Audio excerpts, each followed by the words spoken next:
Hola, buenas noches. Soy el doctor Miguel Carrillo, director del programa de radiología intervencionista del TEC de Monterrey. Nos toca ahora la sesión. Me acompañan los profesores del curso, el doctor Francisco Puente, la doctora Mariana del Río, el doctor Samuel Kettenhofen está fuera de la ciudad y el día de hoy van a presentar nuestros cuatro fellows un caso cada quien. El año pasado iniciamos sesiones quincenales de morbilidad y mortalidad en donde revisamos todos nuestros casos, particularmente en donde hubo complicaciones. Entonces, sin mayor preámbulo, vamos a iniciar con el primer caso que va a presentar el doctor Ricardo Oliva. Muy bien. Buenas Muy buenas noches. noches a todos. Mi nombre es Ricardo Oliva Enríquez, soy residente de primer año de la alta especialidad de radiología vascular e intervencionista y les voy a presentar un tema de litotricia endovascular y rotura arterial a propósito del caso de un paciente femenino de 73 años con múltiples comorbilidades cardiovasculares como dislipidemia, hipertensión arterial y diabetes mellitus tipo 2 de larga evolución. Esta paciente acudió inicialmente por un cuadro de claudicación intermitente de evolución progresiva en ambas extremidades inferiores. Inicialmente lo refería a medianos esfuerzos y posteriormente a distancias cortas. Lo asociaba además a dolor tipo opresivo en ambas pantorrillas que se con reposo, además de limitación funcional progresiva para la marcha, por lo que se categoriza como un Fontaine 2B, con aparición además de lesiones tróficas en ambas piernas y pies, caracterizadas por piel atrófica, pérdida de nexos cutáneos y cambios de coloración violácea distal. A esta paciente se le realizó una angiotomografía aortoilíaca y de miembros inferiores el 2 de abril del presente año, en donde vemos placas de ateroma mixtas distribuidas de manera generalizada que condicionan obstrucción a nivel de la arteria ilíaca común del lado derecho, en el tercio proximal de la arteria ilíaca externa del lado izquierdo, en los tercios medio y distal de la arteria ilíaca externa del lado derecho y en el tercio distal de la arteria ilíaca externa del lado izquierdo. Estas son las mediciones preprocedimentales. A esta paciente le realizamos una litotricia más angioplastía percutánea con balón de las arterias ilíacas comunes y externas, además de la colocación de una endoprótesis en ambas arterias ilíacas comunes e ilíaca externa izquierda. En las angiografías de control a través de los introductores, en las iniciales, perdón, vemos una oclusión a nivel de la arteria común, ilíaca común del lado derecho y en el tercio distal de la arteria ilíaca externa del lado izquierdo. Avanzamos una guía y un catéter pigtail a través de la estenosis en la arteria ilíaca común del lado derecho. Realizamos una angiografía en donde además de la estenosis vemos que la mera presencia del catéter condiciona obstrucción y ausencia de flujo distal.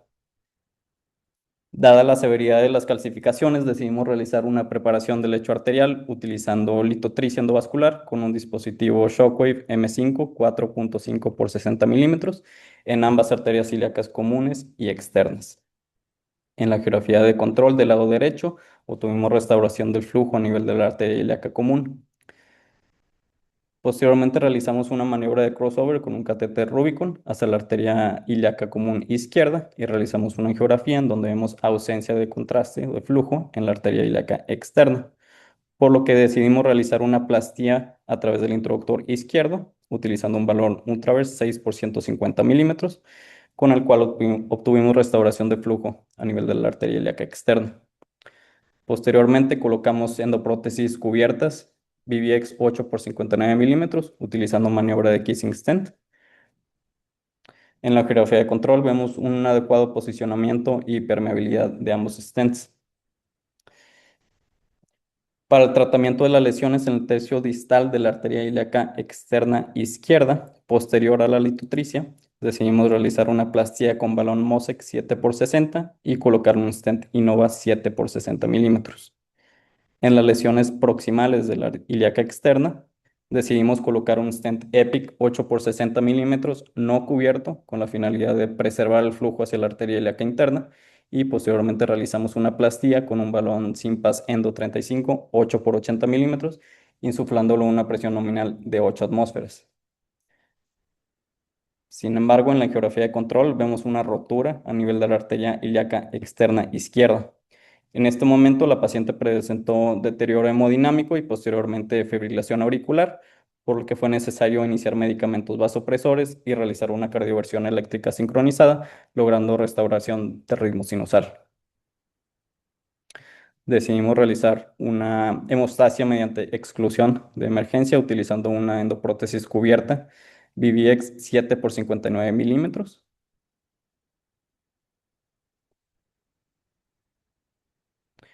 Sin embargo, en la geografía de control vemos una persistencia de la extravasación, por lo que decidimos colocar una segunda endoprótesis cubierta 7 por 29 milímetros.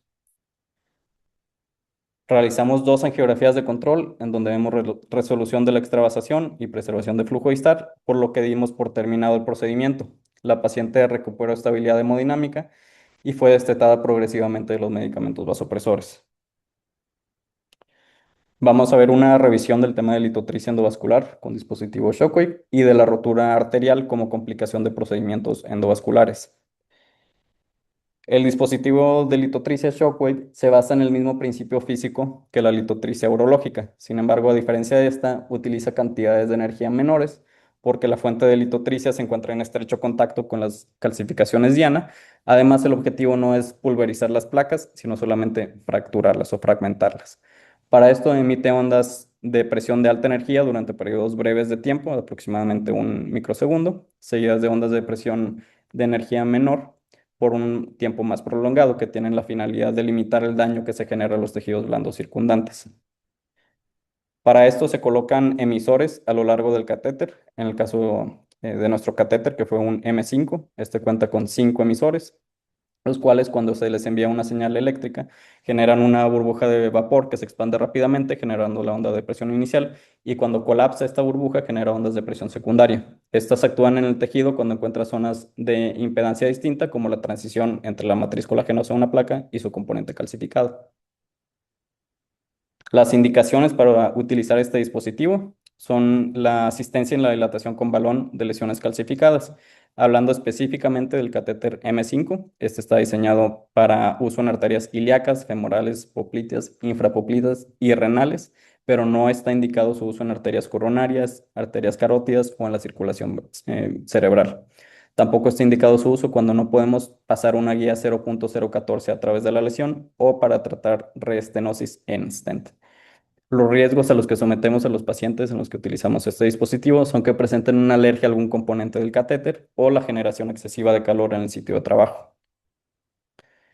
En cuanto a la evidencia que respalda el uso de este dispositivo, estos son los dos trabajos de investigación con mayor significancia estadística publicados hasta la fecha. En conjunto, estos dos trabajos analizaron 306 lesiones, a las cuales se les dio seguimiento hasta 24 meses.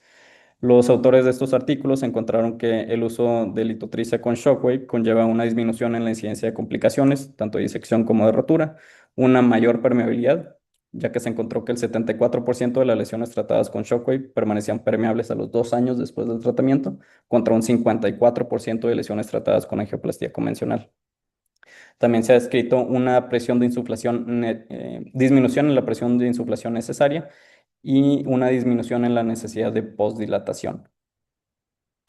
Hablando específicamente de la rotura, esta complicación en la bibliografía publicada hasta la fecha se ha descrito con una incidencia cercana al 0%. Esto es porque en los casos en donde sí se ha reportado una rotura, esta ha sido atribuida a la plastilla con balón y no al dispositivo en sí, como en el caso de nuestro paciente.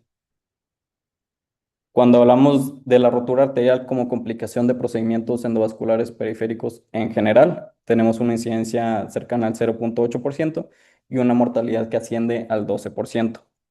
Los factores de riesgo que presentan los pacientes con rotura arterial son un uso crónico de esteroides, diabetes mellitus tipo 2 mal controlada, ateromatosis calcificada, displasia fibromuscular, un sobredimensionamiento de los balones, y también se ha descrito una mayor tendencia de la arteria ilíaca externa a sufrir una rotura. Esto es porque este segmento arterial tiene un grosor mural menor en comparación al resto de las arterias y por lo tanto es más susceptible a fuerzas tensionales como las que se generan en una plastía. El manejo inmediato consiste en el establecimiento o mantenimiento de una guía a través de la lesión, Posterior insuflación de un balón para mantener hemostasia de manera temporal, en lo que podemos conseguir una endoprótesis cubierta para generar hemostasia definitiva, como el caso de nuestro paciente. Como conclusiones, la litotripsia endovascular es una herramienta tanto segura como efectiva para el tratamiento de la enfermedad arterial periférica.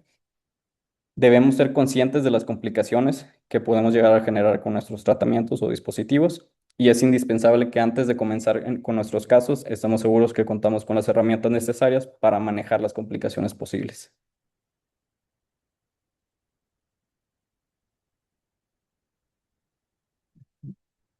Vamos a pasar a revisar el siguiente caso.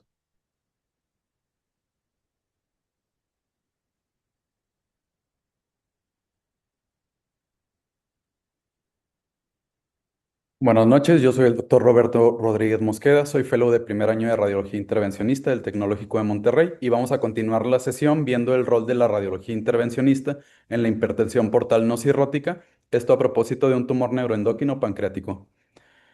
El caso que les voy a presentar trata de un paciente masculino de 45 años de edad. Dentro de sus antecedentes relevantes, él tiene un tumor neuroendocrino de páncreas con metástasis hepáticas y el motivo por el que él ingresa al nosocomio es por sangrado de tubo digestivo alto. Dentro de sus condiciones generales, cabe destacar que era un paciente en estado grave, hipotenso, con datos de anemia, inestabilidad hemodinámica y que requería de aminas. Él ingresó a unidad de cuidados intensivos. Dentro de sus estudios de laboratorio vemos que el paciente tiene una anemia severa con trombocitopenia, además tiene una azoemia de tipo prerrenal, hipoproteinemia, así como elevación de las enzimas hepáticas. En los estudios de imagen que se le realizaron al paciente, vamos a ver primero en el video de la izquierda cómo existen múltiples lesiones hepáticas hipervasculares secundarias a una lesión en el proceso uncinado del páncreas. Y esta lesión tiene múltiples calcificaciones distróficas, realce ávido postcontraste en fases tempranas, rodea la arteria mesentérica superior y además se identifica llenado temprano de la vena mesentérica inferior, la cual se encuentra con aumento de su calibre y tortuosidad. En el video de la derecha se va a hacer un poco más evidente la extensión del tumor, la amputación de la vena mesentérica superior, así como la dilatación de las venas del sistema portal. Esto acompañado de varices gástricas y de varices esofágicas. Estas imágenes son de los hallazgos que comentamos en los videos previos. Solo hacer notar en la imagen central cómo existe un realce postcontraste y extensión del tumor hacia la segunda porción del duodeno y los hallazgos que ya habíamos mencionado. Entonces, el procedimiento que se planeó fue la realización de un TIPS, esto con la intención de reducir la presión en el sistema portal y con esto disminuir el riesgo de sangrado de tipo varicial. Se accedió a a la vena yugular derecha con un sistema RUP 100 y se midieron las presiones en la aurícula derecha, en la vena cava inferior y en la vena hepática derecha.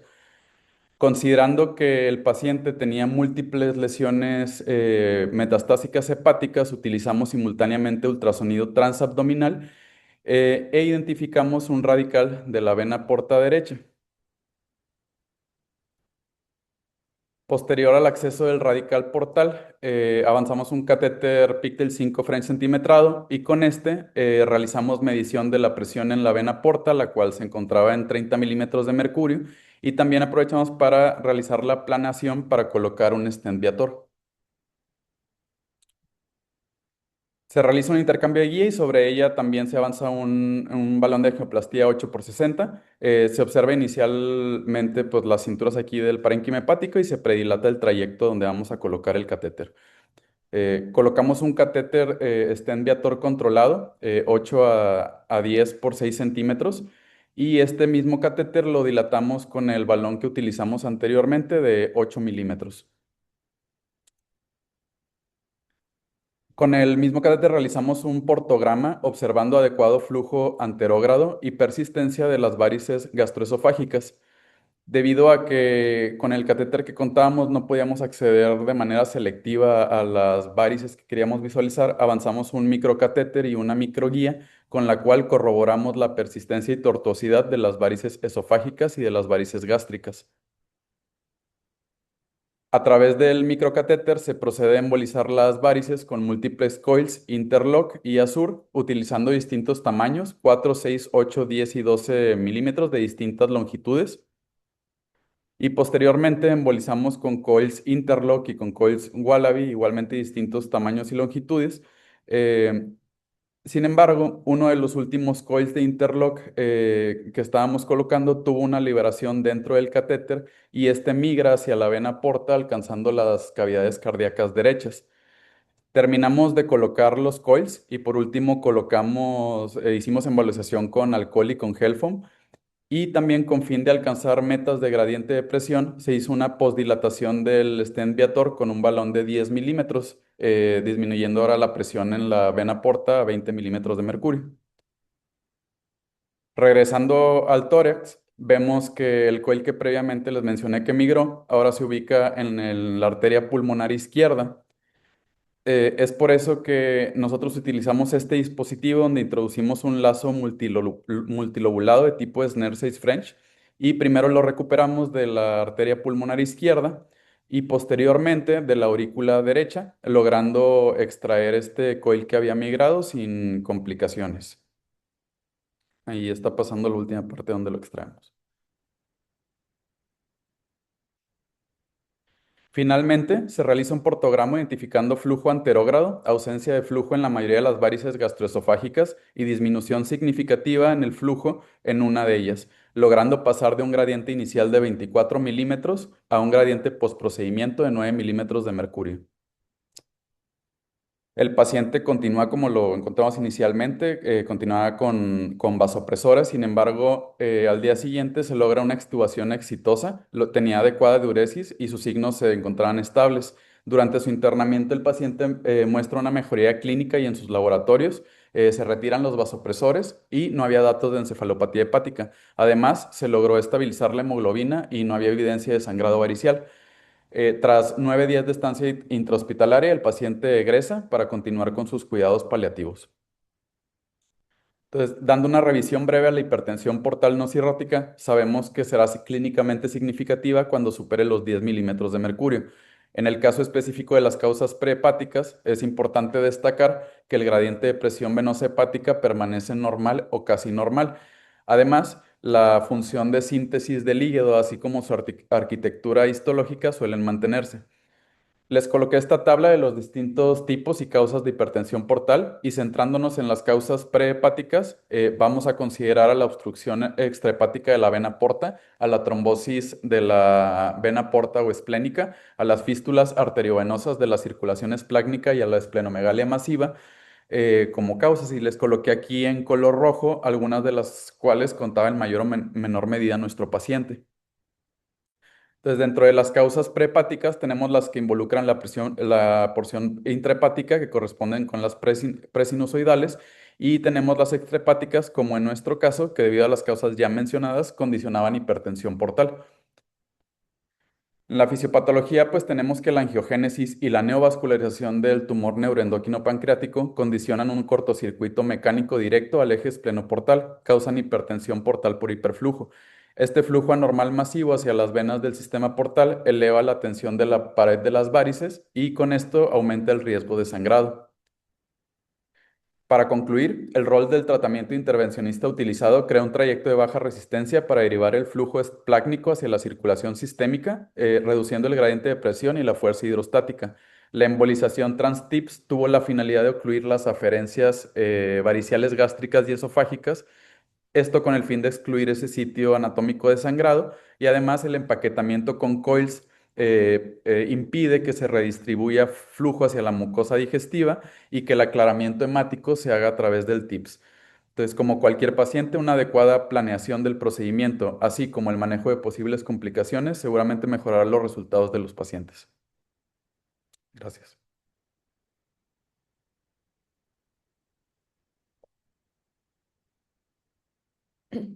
Bueno, buenas noches. Yo soy Daniela Treviño, fellow de segundo año, y el día de hoy les voy a presentar una embolización para rescate renal. Se trata de un paciente masculino de 75 años de edad que tenía antecedente de hipertensión arterial, una cardiopatía isquémica no especificada que fue tratada previamente con bypass, EPOC, hiperplasia prostática benigna, así como enfermedad arterial periférica tratada previamente con angioplastía en el 2023 y en el 2024. El paciente estaba tomando Coplavix y el paciente es monorreno. El equipo de cirugía vascular decidió programarlo para una angioplastía del miembro pélvico derecho, ya que un mes previo a su ingreso inició con claudicación de ambos miembros pélvicos y en un ultrasonido de control se observó una obstrucción proximal en la arteria femoral común derecha. Es por eso que se programa para la angioplastía por el departamento de cirugía vascular. El paciente ingresa con una hemoglobina de 12.9 y una creatinina de 2.1. La angioplastía se realizó a las 5 de la tarde, era una angiografía y angioplastía del miembro pélvico derecho. Durante el procedimiento, el equipo de cirugía decide hacer una angiografía renal y colocan un stent en la arteria renal izquierda.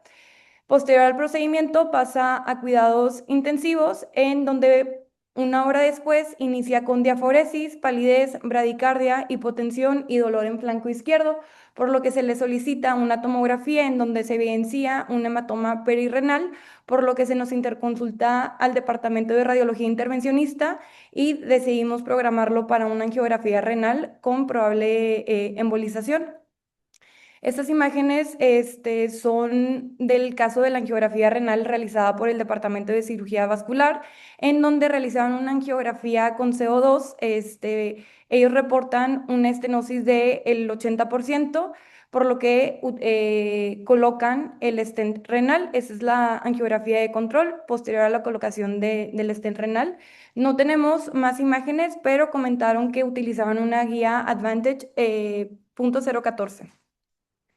En la tomografía vemos todos los cambios renales izquierdos. Podemos ver un hematoma perirrenal isodenso al parénquima, así como líquido pararrenal que discurre por la corredera, por lo que se decide interconsultar al departamento de intervención y lo programamos para la angiografía renal.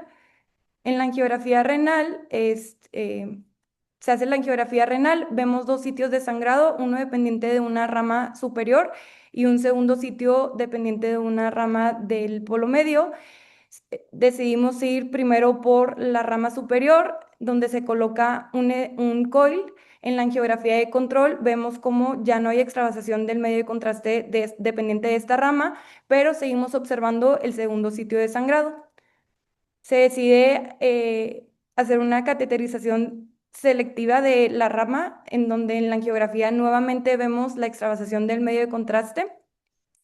Colocamos dos coils para detener el sangrado y en la angiografía de control vemos como ya no hay extravasación del medio de contraste.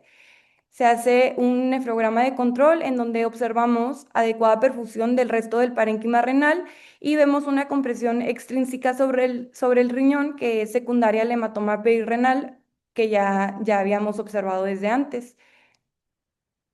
3 días después se realiza una tomografía de control en donde vemos nuevamente el hematoma perirrenal, así como los coils colocados en los dos sitios de sangrados que observamos en la angiografía. Durante su estancia hospitalaria, el paciente no ocupó vasopresores, se mantuvo hemodinámicamente estable. Aquí tengo los valores que estuvo manejando de hemoglobina, así como de creatinina. Vemos cómo inmediatamente después del sangrado, pues sí tuvo un descenso en la hemoglobina.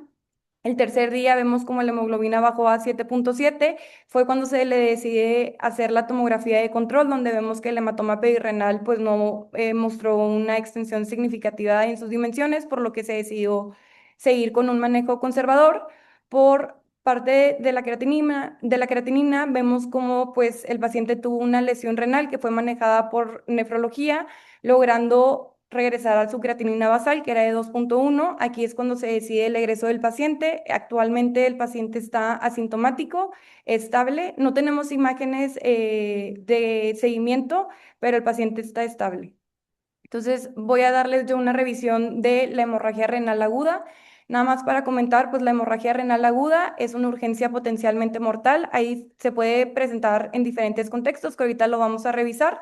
El tratamiento ha evolucionado desde el manejo quirúrgico, incluyendo lo que es la nefrectomía de urgencia, a estrategias mínimamente invasivas orientadas a preservar el parénquima renal. En este contexto, la embolización arterial transcatéter se ha convertido en el tratamiento de elección en pacientes que están hemodinámicamente estables o estabilizados, como era el caso de nuestro paciente, ya que su principal ventaja es que permite control rápido del sangrado con preservación del parénquima renal, que en el caso de nuestro paciente era muy importante porque era un paciente monorreno.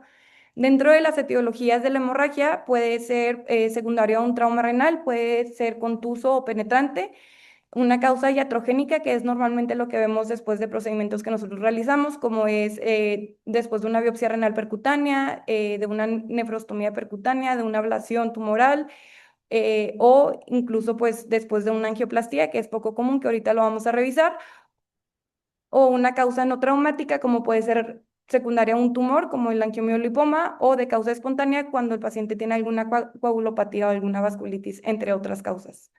Hablando de las causas iatrogénicas, específicamente la perforación por guía, que fue el caso de nuestro paciente, esa es una complicación poco frecuente durante las intervenciones renales. Está reportado que es menos de 1% se ve en menos de 1% de todos los procedimientos renales endovasculares.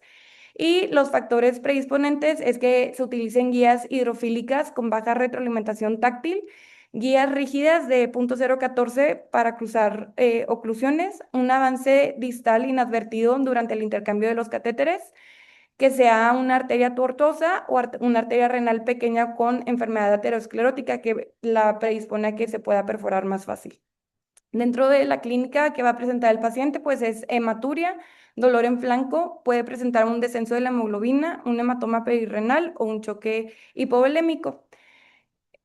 Es el manejo que recomiendan. Normalmente, pues lo que tenemos que revisar en el paciente es cómo está la hemoglobina, si tiene o no tiene hematuria y si tiene dolor en flanco. Si no tiene estas alteraciones, se puede tener un manejo conservador. Si tiene alguna de estas, se recomienda hacer una angiotomografía. Si en la angiotomografía no se ve que haya alguna lesión, seguimos en el manejo conservador. Si se ve que hay alguna lesión, tenemos que ver si el paciente está hemodinámicamente estable y aquí es donde se recomienda hacer la embolización renal. Y si está inestable, se va a cirugía, aunque cada vez esto está cambiando un poco más porque en centros en donde hay una respuesta rápida por el Departamento de Intervención y Hemodinamia, se puede pasar a la embolización directo. Dentro de las indicaciones, pues es cuando vemos una extravasación arterial activa en la angiotomografía, un pseudoneurisma, una fístula arteriovenosa, que el paciente presenta hematuria persistente, un descenso de la hemoglobina, un hematoma perirrenal expansivo o sangrado tumoral en caso que sea por un sangrado. Digo, en caso que sea por un tumor. Dentro de los hallazgos angiográficos, lo que vamos a ver puede ser una extravasación activa del medio de contraste, como es el ejemplo que les pongo aquí, así como el ejemplo de nuestro paciente. Podemos también ver un pseudoneurisma, que este es más común verlo después de las biopsias renales percutáneas. Podemos observar una fístula arteriovenosa o arteriocalicial, un blush tumoral o un truncamiento arterial. Aquí, pues el objetivo es identificar el vaso culpable del sangrado y hacer una cateterización selectiva con el fin de embolizar lo más distal y selectivo posible para controlar el sangrado, pero preservar la mayor cantidad de parénquima renal. En la angiografía final se debe confirmar la ausencia de la extravasación de contraste, la exclusión del pseudoneurisma o la fístula y que haya una adecuada perfusión en el resto del riñón, como era el caso de nuestro paciente. Dentro de los resultados clínicos, hablando del éxito técnico, que esto se define como el cese completo del sangrado y la oclusión de la lesión documentada en caso que hubiera alguna, se reportan en diferentes autores, en diferentes series, un éxito del 100%. En cuanto al éxito clínico, este se define como la estabilidad clínica durante el periodo de seguimiento, viendo los niveles estables de hemoglobina, así como la ausencia de resangrado y que el retorno de los valores de creatinina. Y reportan éxitos del 88 al 98% dependiendo la serie que se revise. Pero, por ejemplo, la de Conte Giacomo reportaba un éxito clínico del 89.3%. Y hablando de la preservación renal, pues es buena cuando se hace una embolización supraselectiva, que es lo que se busca en todos los casos. Nada más, ya para concluir, la embolización arterial transcatéter es una estrategia para el manejo de la hemorragia renal aguda, permite un control rápido del sangrado, tiene altas tasas de éxito técnico y clínico, disminuye la necesidad de tener que hacer una cirugía mayor y se preserva la mayor cantidad de parénquima renal. Gracias.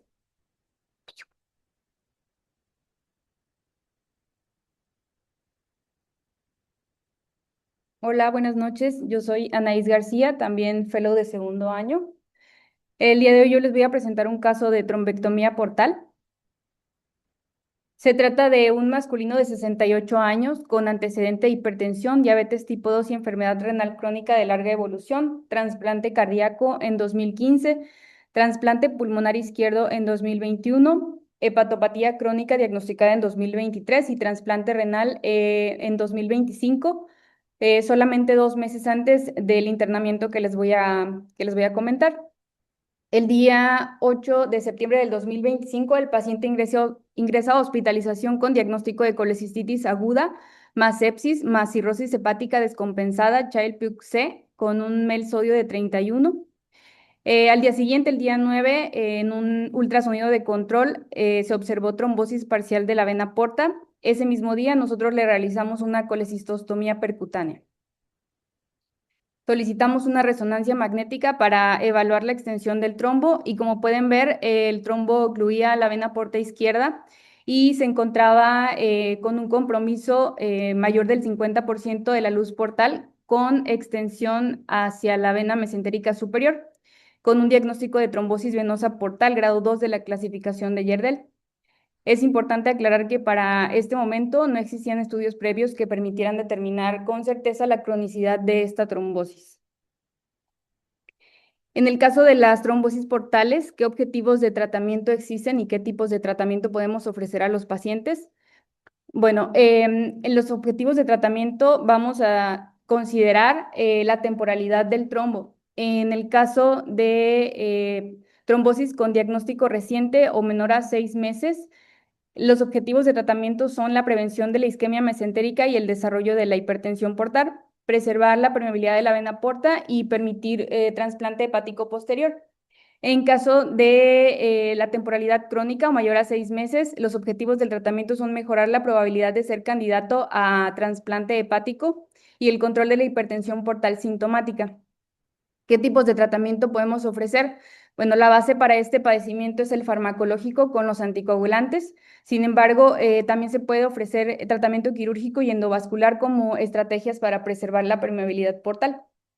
En el caso de nuestro paciente, inicialmente se manejó con anticoagulación. Sin embargo, factores como la extensión de la trombosis al sistema mesentérico y la posibilidad de un trasplante hepático motivaron la decisión multidisciplinaria de realizar una recanalización portal endovascular.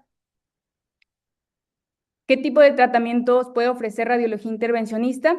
Aquí se los puse en este diagrama. El primero es la trombólisis dirigida por catéter con uroquinasa, actualmente ya en desuso, o con alteplasa, también trombectomía con balón, trombectomía reolítica o por aspiración, angioplastía con balón con o sin colocación de stent y realizar un TIPS. Como pueden ver, el TIPS le puse un asterisco, ya que para realizar un TIPS en este tipo de pacientes debe haber indicaciones adicionales como ascitis refractaria o hemorragia por varices. Como ya les comenté, decidimos llevar al paciente a la sala de hemodinamia el día 15 de septiembre del 2025. Realizamos un abordaje transesplénico ecoguiado con set de micropunción 4 French. Realizamos 2 trayectorias de micropunción a nivel del polo inferior antes de obtener un acceso exitoso a una rama venosa esplénica adecuada para la navegación portal. En la imagen B corroboramos la oclusión de la vena porta izquierda y vemos cómo sí existe un flujo parcial a través de la vena porta principal y la vena porta derecha. Sin embargo, evidenciamos un flujo muy lento. En las imágenes C y D vemos cómo existe el trombo, sobre todo a nivel de la confluencia portomesentérica. Inicialmente utilizamos angiojet para trombectomía reolítica y posteriormente el sistema penumbra para aspiración de trombo residual. La imagen C es de control. Vemos cómo todavía existía una irregularidad mural y una reducción del lumen secundaria a un trombo residual, por lo que realizamos angioplastía para optimizar este calibre y el flujo portal con balones XXL 14 y 16 milímetros por 4 centímetros. Estas son las imágenes finales de control y como podemos ver persistía cierta irregularidad mural y trombo residual, sin embargo conseguimos mejorar la velocidad del flujo portal. Una vez terminado el procedimiento, retiramos guías, catéter e introductor 6 French y embolizamos el trayecto transesplénico con GelFam con técnica de salida. Es importante mencionar que no identificamos extravasación al finalizar el procedimiento. En este tipo de abordaje transesplénico, ¿qué complicaciones podemos encontrar? Bueno, principalmente a nivel del sitio de la punción. Vemos en este diagrama cómo la hemorragia se presenta desde un 0 hasta un 27%, ya sean hemorragias menores o mayores. Sin embargo, también podemos observar infecciones en el trayecto, hematomas y hasta fístulas arteriovenosas en un menor porcentaje. Por lo que debemos de pensar en qué opciones de cierre tenemos. Aquí les enlisté las que encontré en varios artículos. La primera, la más utilizada, la más descrita y por lo tanto la más disponible es el uso de GelFam. Sin embargo, también están descritos el utilizar coils con pegamento o coils solos, histoacril y lipiodol y plugs vasculares. 24 horas después del procedimiento, nuestro paciente desarrolla inestabilidad hemodinámica con incremento de requerimientos vasopresores, lo cual nos generó sospecha de sangrado. Por lo anterior le realizamos un FAST, el cual resulta positivo. Lo llevamos nuevamente a la sala de hemodinamia y realizamos una angiografía diagnóstica de la arteria esplénica sin identificar sangrado activo. También realizamos una angiografía supraselectiva de las arterias segmentarias del vaso, nuevamente sin identificar sangrado activo. A este punto, debido a la alta sospecha clínica de sangrado de origen esplénico, decidimos embolizar empíricamente el polo inferior del vaso con GelFam. A continuación, realizamos también angiografía hepática e incluso de la arteria cística, observando flujo arterial normal. Ante el deterioro clínico progresivo que presentaba el paciente, el equipo de cirugía realizó una laparotomía exploradora. Ellos en su nota documentan un hemoperitoneo aproximado de 2 litros con sangrado activo esplénico a través de 2 laceraciones esplénicas. Intentan maniobras mecánicas sin éxito, por lo tanto realizan esplenectomía. En los días subsecuentes, el paciente persiste con falla hepática crónica agudizada y el día 3 de octubre del 2025 le realizan un trasplante hepático. En los días posteriores, el paciente persiste con estado séptico y comienza con falla multiorgánica. Lamentablemente fallece el 6 de noviembre del 2025. De este caso, podemos concluir que la trombectomía portal transesplénica representa una alternativa terapéutica factible en pacientes con trombosis portal extensa y potencial candidatura a trasplante hepático. Las complicaciones hemorrágicas continúan siendo el principal riesgo asociado al acceso transesplénico, por lo que la selección de la estrategia de cierre del trayecto constituye un aspecto crítico en el procedimiento. En pacientes con hepatopatía avanzada y múltiples comorbilidades, el éxito técnico de la recanalización portal no siempre se traduce en un beneficio clínico para los pacientes, lo que resalta la importancia del abordaje multidisciplinario y del seguimiento estrecho posterior al procedimiento que realizamos. Estas son mis referencias. Listo. Muy bien, pues.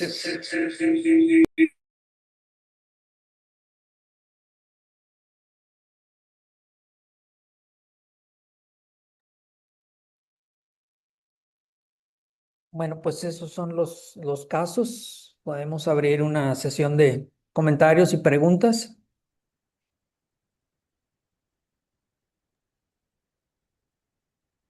Buenas noches, doctor Carrillo. Muchas gracias. Una disculpa. Se nos complicó un procedimiento y vamos saliendo. Hola, doctor Raúl. Hola, hola, hola. La presentación.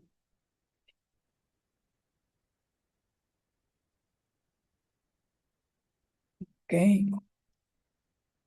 pues veamos si hay algún comentario, alguna pregunta sobre los casos o sobre los temas. La verdad es que nosotros hacemos los casos con uno o dos de los fellows y en raras ocasiones nos juntamos dos o tres de los maestros para hacer algún caso, solo que sea muy, muy complicado. Entonces la idea de juntarnos a revisar nuestros casos ha sido muy, muy productiva, porque aunque no sean casos complicados, podemos discutir diferentes maneras de hacer lo que ya hicimos, ¿verdad? Aunque hayamos tenido buen resultado, siempre hay ideas diferentes y diferentes maneras de hacer, pues, lo mismo. Particularmente la revisión de los casos que fueron más difíciles, complejos o que en el que hubo alguna complicación, pues hay que revisarlos y aprender de ellos.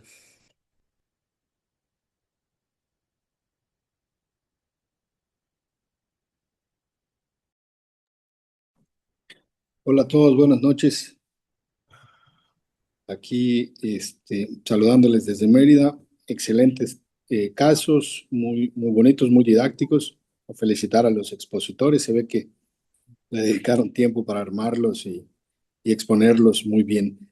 Tenía yo una duda, Miguel. En el caso de la litotripsia, ¿fue el sangrado secundario a la litotripsia en el lado izquierdo que pusieron después los stents y todo? Fue secundario a la angioplastía. Primero se hizo la litotricia con un balón de 6.5, 4.5 y se obtuvo permeabilidad de la luz sin rotura. Después se puso un stent y luego al posdilatar con un balón de 8 fue que tuvimos la rotura. Correcto. Ok, ok. Gracias. De hecho, es lo que se reporta en las revisiones, que generalmente las roturas son después de la litotripsia al posdilatar con el balón de angioplastía. Y siempre se recomienda con la litotripsia usar un balón pequeño, nada más para fragmentar el calcio y luego haces la angioplastía. Otra pregunta referente al mismo caso vamos a decirle así, de rutina. ¿Ustedes tienen todos esos elementos en la sala o en base a al diagnóstico llegan los proveedores o cómo es en el caso de ustedes? Bueno, pues yo creo que todos cojeamos de la misma pata y la verdad es que no tenemos todo el material en la sala. Cuando hay un caso complicado, lo estudias muy bien y le hablas a todos los proveedores que piensas que te pueden ayudar y traer material para resolver el caso y alguna complicación que se presente, ¿no? Nos gustaría tener todo el material ahí en la pared colgado y poder escoger de él, pero la verdad es que no es esa la realidad. Gracias. En ese caso, sí pedimos el Shockwave antes. Eh, ya sabíamos que estaba muy calcificada y lo queríamos usar, pero como dice el doctor Carrillo, el balón que había, el único balón que había en Nuevo León era ese, el que utilizamos, el de 4.5. No había otro. Y también como teníamos planeado que iba a ser em, extensa las angioplastías en este caso, ya nos habíamos previsto con stents cubiertos por cualquier eventualidad, que en este caso la hubo. Lo que aquí fue más, se nos salió de las manos fue la arritmia que presentó, que tuvo que requerir em, cardioversión en la sala. De hecho, estábamos haciendo un poco de presión, le pusimos el balón, estábamos haciendo un poco de presión y la anestesióloga dijo fuera y ahí cardiovertieron. Logró ritmo sinusal y inmediatamente le pusimos el stand cubierto que ya lo teníamos ahí en la sala. O sea, sí, sí previmos esos casos y afortunadamente sí estaban casi todos los proveedores en este caso. Gracias, Paco.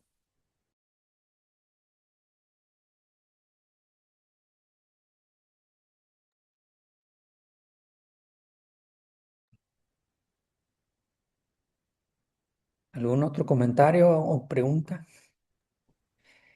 Pues yo Hola, quería... Ah, perdón. ay, muchas gracias. Es una pregunta muy sencilla. Muchas gracias por la exposición. Felicidades a todos los expositores. Beatriz Palomo, soy R1 del INCAN de intervención. Yo tengo una duda en cuanto a la embolización que hicieron de las arterias renales. Mencionaban que el paciente creo que a los 2 días tuvo un descenso de la hemoglobina. Sin embargo, confirmaron que el volumen del hematoma no había aumentado. Eso fue lo que entendí, por lo cual se decidió un manejo conservador. Mi pregunta es si se determinó en ese momento cuál fue la causa del descenso de la hemoglobina y qué estudios tomaron en cuenta para no volver a meter al paciente en embolizado. Gracias.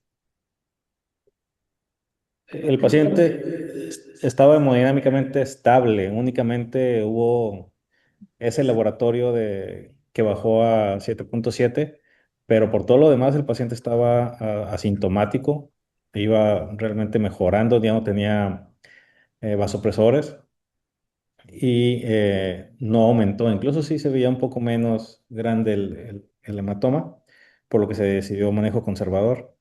Y así fue, o sea, de hecho, no tiene, como dice la doctora Daniela, no tiene ninguna tomografía de control porque su evolución fue muy buena. Yo pregunté la semana pasada al nefrólogo si tenía algún estudio, porque aquí en el hospital, que es donde lo tratamos, no tenía otro más reciente, y me dijo que no, que ni siquiera le tomó algún otro estudio nuevo, únicamente ultrasonidos y se ve bastante bien ese riñón.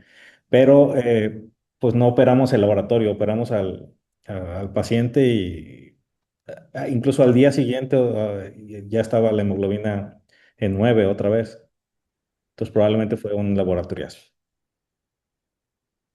También es común que en estos casos de sangrado, en donde el paciente recibe muchos líquidos intravenosos y vasopresores para tratar de que mantenga su presión, hay cierta dilución y tarda varios días en estabilizarse la hemoglobina después de las transfusiones. Pero como dice el doctor Puente, pues clínicamente no había motivo para pensar que seguía sangrando. Entiendo, muchísimas gracias.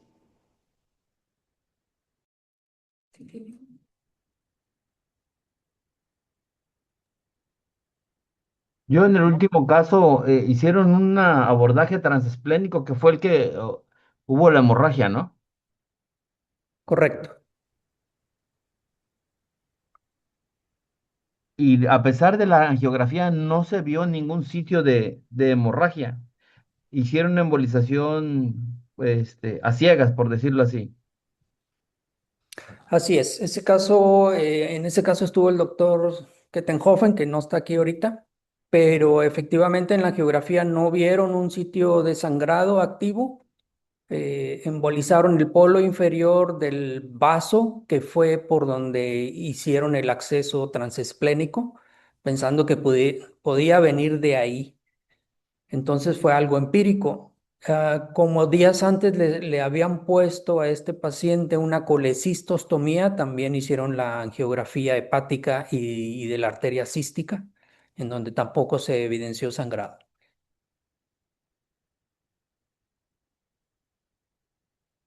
Gracias. A mí me sorprendió que utilizaran dos sistemas de trombectomía. Sí, bueno, a veces sí tenemos varios juguetes aquí y terminaron usando dos sistemas diferentes, aunque son muy costosos. Em, y pensando en que podían sacar algo de trombo, ya a posteriori pensamos que ese trombo tenía ahí más tiempo, no más que el paciente no tenía estudios en donde se hubiera visto ese trombo. Entonces, más bien era un trombo crónico del cual se logró sacar algo. Siempre sobre el crónico hay un poquito de agudo, probablemente fue la mejoría que obtuvieron, pero persistió ahí un buen volumen de trombo crónico. Como vieron, pues este era un paciente complejo y complicado con varios trasplantes ya en su haber, incluyendo corazón y riñón.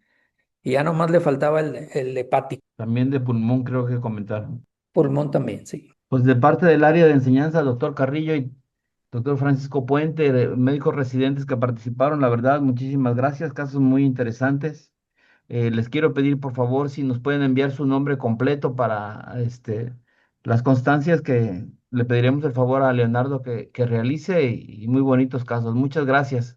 Muchas gracias por el valor de presentarlos, porque a veces se necesita para aceptar las cosas. Muchas gracias.